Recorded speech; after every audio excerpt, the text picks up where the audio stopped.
UFC 302 has just ended, and Islam Makhachev is still the UFC lightweight champion. It was a great main event. There was some lackluster fights on this card, but I'm going to be giving a recap on every single fight on the card, giving my perspective and what I hope to see next. So let me know in the comments any bets you cashed and what your favorite fight on the entire card is.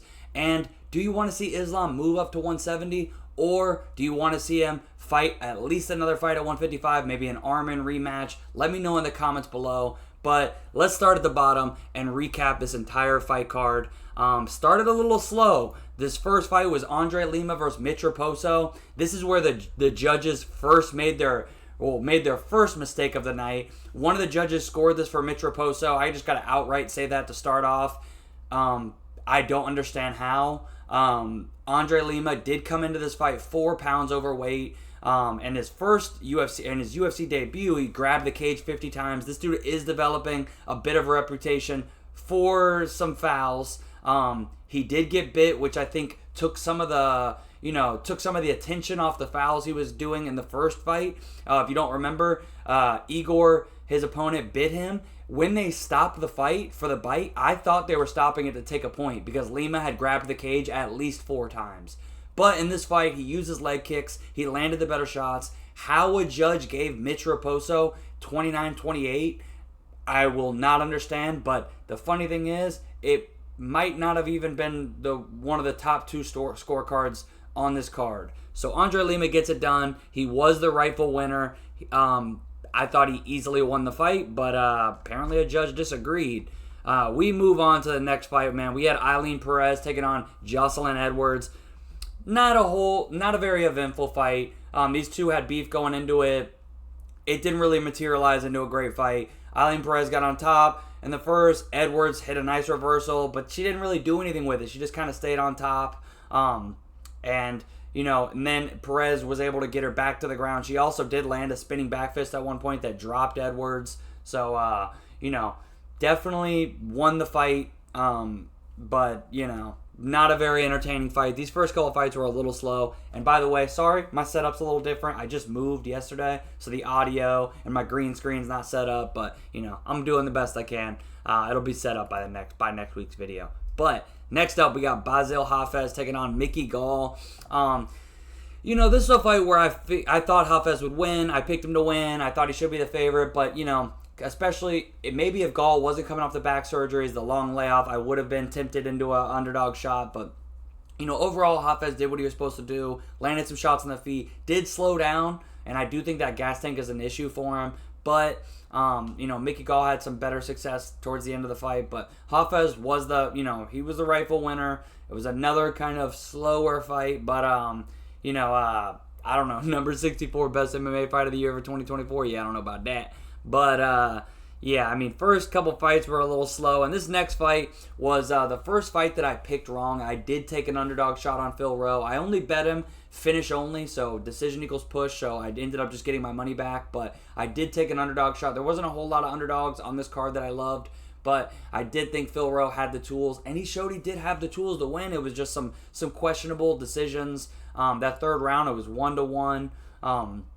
He had top position. Even though he did kind of have top position in a little bit of a janky way, he went for a takedown, ended up on his back, then reversed the position, got on top, and then he goes for the back take, too high on the back, gets thrown off, and that cost him the fight. That was the end of the fight after that. So, Phil Rowe ends up losing. Every favorite so far has won. And, little definitely sucks to lose in that way. But Jake Matthews did well. And speaking of favorites winning, Grant Dawson, Joe Selecki. Grant Dawson came in here. How one of the judges, I think they only gave him 1 round, but I don't understand how.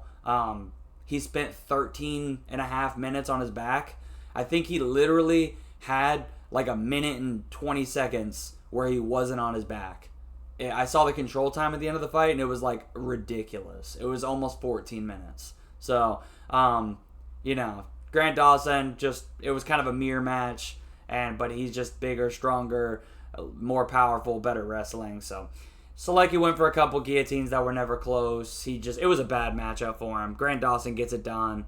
Honestly, these prelims were pretty slow, man. This next fight, I don't know why this was on the prelims. We had Jailton Almeida, Alexander Romanov. Why was the Morono fight on the main card instead of this?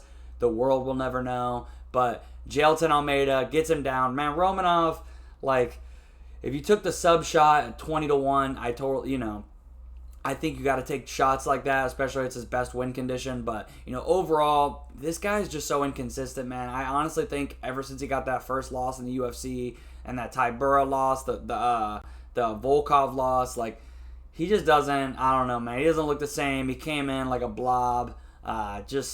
Jailton Almeida is just the better guy. This was a good bounce back fight. Everything Romanov does, he does a little better. So Almeida does what he should do, gets it done.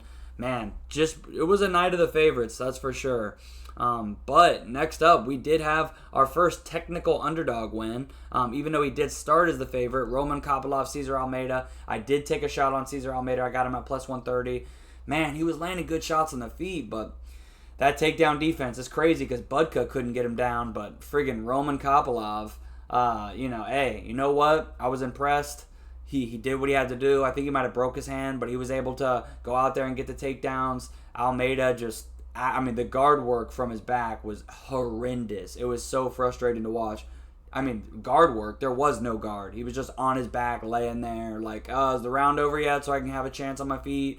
Yeah, that was, I had 2 bad bets on this card, and this was one of them. Even though it was a decently competitive fight, and he did land some good shots and seemed to hurt Kopylov a couple times, but Kopylov, the rightful winner, it shouldn't have been a split. I do think, Almeida did some decent damage in the second and third, but you just can't win fights when you spend half the fight off your back.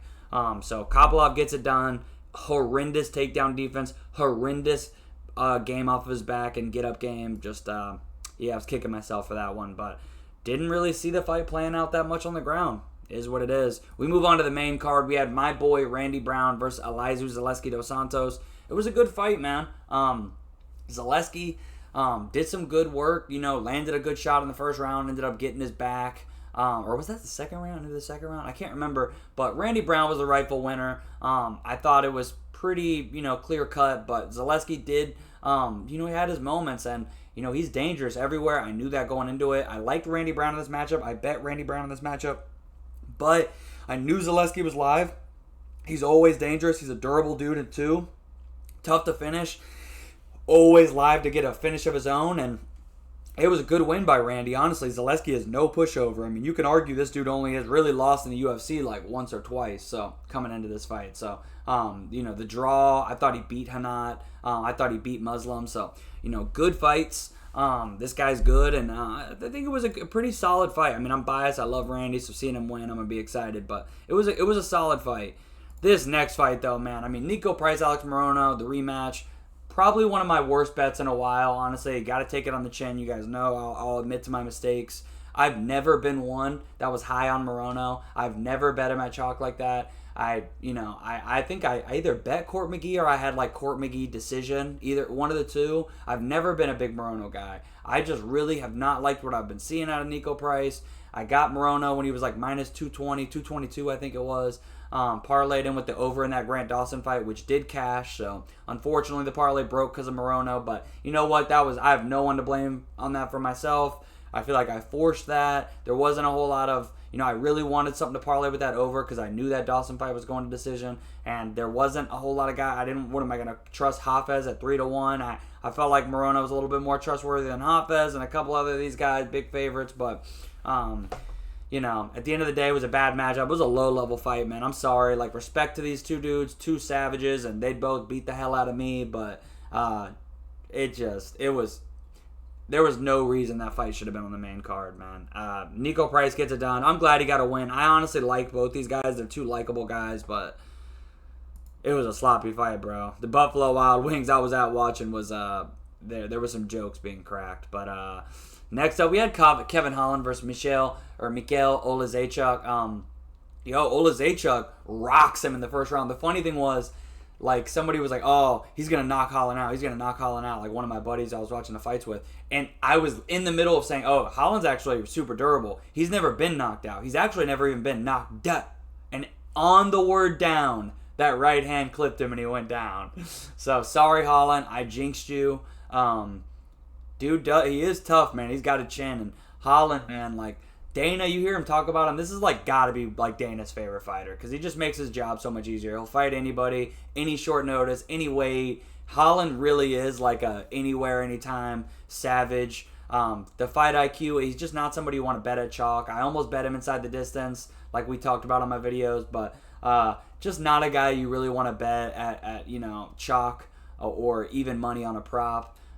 In the end, I laid off of it. He did get the arm bar. There was some controversy, like, oh, he didn't tap. First of all, the arm, I mean, I'm pretty sure he snapped it. If not, all the ligaments in that thing are destroyed. It was super hyperextended. He wasn't getting out, too. It's not like it was like he exploded into an arm bar and there was a scramble. No, he had him locked in. That arm was tucked. And honestly, like, I don't even like to do that arm bar in the gym because if a dude makes a wrong movement, you're going to snap their arm. I only bust that arm bar out in competition because it's so dangerous. And even then, I'm like Holland in tournaments when I have that where I'm like, dude, come on, tap. I don't want to snap your arm, dude. I broke somebody's leg once, and honestly, like, I didn't take any pleasure in that. It actually, like, ruined my day. So, Holland tried to be a little bit gentle, I think, with that arm.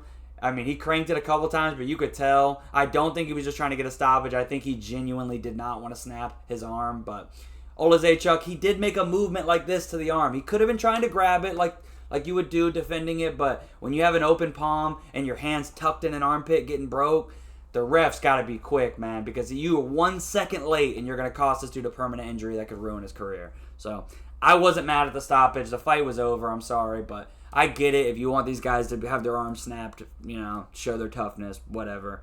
Next fight, oh my God. Dave Torelli. Fuck you. Okay? I don't like to cuss, and I don't want to get on the videos, that is. I'm a fucking sailor out this, but if this hurts the algo, I'm cool with it. Dave Torelli should never ref another There's no fucking excuse. People are like, oh, he probably wasn't paying attention. Then fucking ban him! What are we doing? This guy had Costa not only winning the fight, but winning 4 of 5 rounds. Costa was literally backing up the whole fight. He backed up, circled, and threw leg kicks for 25 minutes. In what world did he win any round that wasn't the second? If you want to give him the second, cool. I'm cool with 5-0 Strickland. But if you want to go 4-1 and give Costa the second because you don't like the things Strickland says and he's a big old meanie butt, you want to give a close round to Costa, go for it. He's a better looking guy, and Sean Strickland's a meanie butt and, misogynist. So if you want to give the close swing round to Costa, go for it, buddy. But 2 rounds, criminal. 3 rounds, Stevie Wonder. 4 rounds, my God, check his bank statements. Strickland walked him down. And for the nerds out there saying, oh, Strickland, jag merchant, he's so boring. Ugh. Bro, he literally was walking a 230-pound juice turkey. And I love Costa. I was wearing his merch yesterday. But dude's got 30 pounds on him, juice to the tits. And Sean Strickland, body looks like me. And he's out there walking him down with his hands down saying, come on, motherfucker, let's go. And you're going to be like, oh, he's so boring. Dude, 99% of the division wouldn't have walked Costa down like that. He literally big broed Costa, and it's still not good enough because he says mean things on Twitter. You're a bunch of clowns. He literally walked him down and made him his son. And I do love Costa, but check it. All right, that makes me an M word and an R word. Go for it.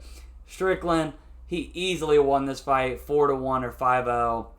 I love both these guys, honestly, but, the judging, Dave Torelli should never be allowed to judge another fight. Now let's move on to the main event and the fight that honestly made this card now complete dog shit because, let's be honest, there was a lot of boring fights on this card.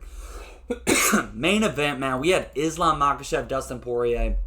Yes, I got flack all for the past couple weeks. I did take Dustin Poirier at 500 plus 500, 5-1. I did take him as well by decision, 18-1 plus 1800. And I had people literally telling me in the comments, go check and go read my Twitter replies. I will never watch your breakdowns again. I've been watching your breakdowns for years. I will never watch it again.